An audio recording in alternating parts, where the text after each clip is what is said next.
Dr. Vance, it's a privilege to be here. The 6-year journey to Kepler 186f is one of the most ambitious undertakings in human history. But for years, the Hybris project was grounded. What was the sticking point? Fuel, Sarah. Always fuel.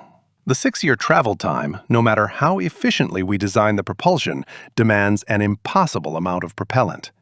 To carry enough conventional fuel for the entire mission, we'd have to drag a fuel tank the size of India behind the ship. It's a brilliantly refined system. So, not an option. Atom power, then? The classic choice. But we were reluctant to store and handle vast quantities of enriched radioactive isotopes on board. Plus, classic nuclear power generates electrical energy, not thrust.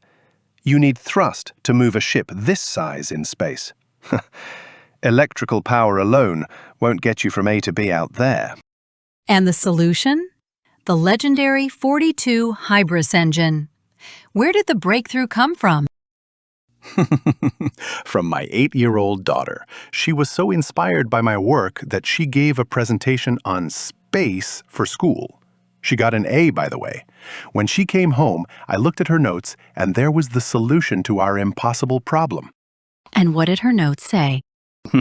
That contrary to popular belief, space is not a perfect vacuum. It contains trace amounts of elements, hydrogen, helium, and deuterium. The universe is full of free fuel. Incredible. So how does the 42 Hybris engine capitalize on that? This is the elegant part.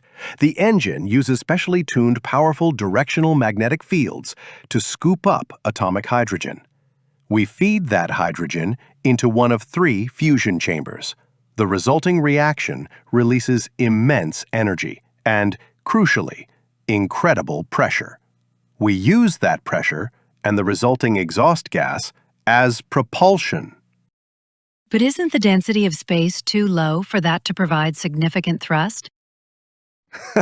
You are absolutely right. It doesn't generate massive thrust. But that's the genius. It generates a constant low acceleration. The ship is always accelerating, continuously. There is effectively no terminal velocity.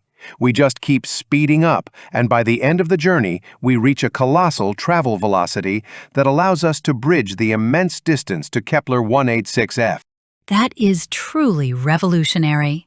But all that fusion must generate unimaginable heat. How do you prevent the engine from melting itself?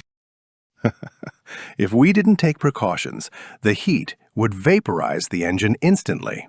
We use a proprietary coolant, continuously cycled by a pump into cooling chambers surrounding the fusion cores.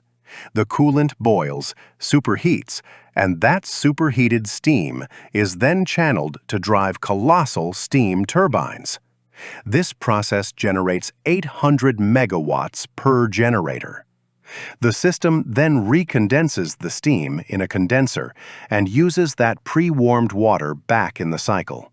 It's a brilliantly refined system. So, the engine propels the ship and provides its electrical power. Are there any drawbacks to this ingenious design? Unfortunately, no system in real life is purely advantageous. The major drawback is inherent to the design. The system must generate thrust.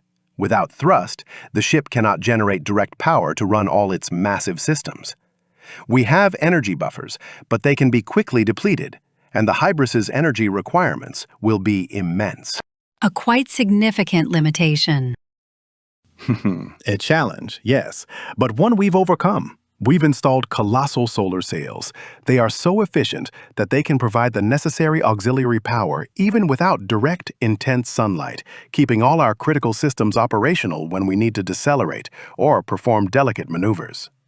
The 42 Hybris engine has finally made this journey possible. Dr. Vance, thank you so much for this incredible look inside the future of space travel. My pleasure, Sarah.